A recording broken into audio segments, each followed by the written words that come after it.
তোমাদেরকে একটা life lesson দিই, সবসময় চেষ্টা করবা যে তুমি যেন তোমার বেস্ট ফ্রেন্ড হও, মানে নিজেকে নিজের বেস্ট ফ্রেন্ড বানানোর চেষ্টা করবা। কারণ বেস্ট ফ্রেন্ড বলে আসলে এই শব্দটা কতটা বাস্তব আমি জানি না। তোমার সব থেকে ভালো বন্ধু তোমাকে হয়তো তোমার সঙ্গে বেইমানি করতে পারে, তোমার সব থেকে প্রিয় মানুষটাও তোমার সঙ্গে বেইমানি করতে পারে, বাট ইয়োরসেলফ, তুমি কখনো তোমাকে বেইমানি করবা না।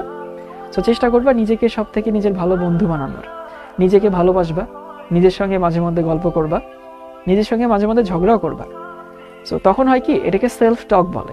মানে ওই যে সক্রেটিসের একটা কথা আছে না, নো দ্য সেলফ, আগে নিজেকে চিনো, তুমি কি চাও, তুমি কি চাও না, তোমার কি পছন্দ, তোমার কি দরকার, এগুলো যখন আগে বুঝতে শিখবা তখন দেখবা লাইফ সুন্দর হবে।